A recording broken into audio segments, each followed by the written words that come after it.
I'm here with Chris Hibbs, Vice President, Sales and Marketing for the Bears. Another season's upon us. Chris, from a fan experience standpoint at Soldier Field, heard so much now of the TV part of it. It's so great to watch the game at home that there's concern that people will stay home. Yeah. What are you doing from a team standpoint in the league to try to say fans it's pretty good at the stadium too? Yeah, it's certainly something that Commissioner Goodell has talked a lot about.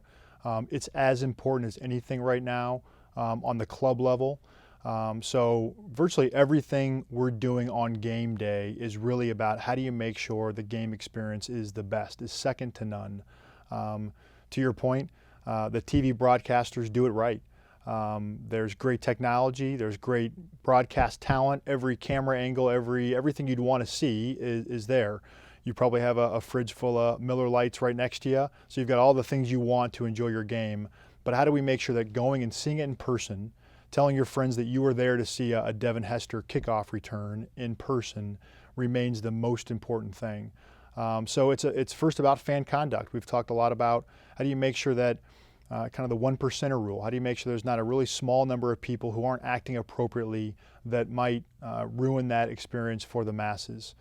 We spend a lot of time making sure that's not the case. The city has helped us a great deal. It's a really good environment, I think, at Soldier Field, one that's safe and fun for even our young fans, the season ticket holders of the next generation. And then it's about technology. Things like replays. There's a replay now of every single play. No matter what the outcome is, we replay every play, much like you might see at home. There's great fantasy stat integration, so you can track your fantasy team. We've got a smartphone app that's really successful that has a game day piece of it that shows you stats up to the second. And then something that's really unique the commissioner just talked about was this under the hood feed. So fans have always wondered, whether you're watching on TV or at the stadium, what's the referee looking at under the hood when he's looking at a challenge? For the first time ever, only in-stadium fans will see that feed on the video boards. You talked about the technology point. What's being done as far as to enhance the wireless? With so much now being, you talked about fantasy. People want to know their stats right away. They don't want to wait. Sure. Maybe you'd be able to watch Red Zone on your phone. What's being done as far as throughout the Soldier Field and the league to try and enhance the wireless capability at the facilities? Yeah, it's also a big part of the focus for the league and for the clubs. The NFL is trying to get to a place where they've got some kind of consistent benchmark for what the connectivity in the stadiums should be.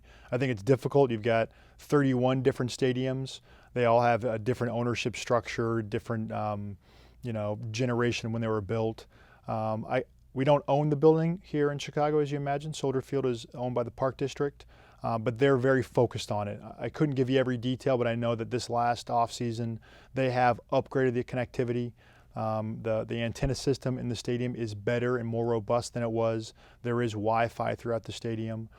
So as we work with them in the league, making sure that when 62,000 loyal Bears fans walk in and they want to access content, video, stats, all those things, that they can do that. They can text their friends to talk about a great play they just saw. That's as important as anything.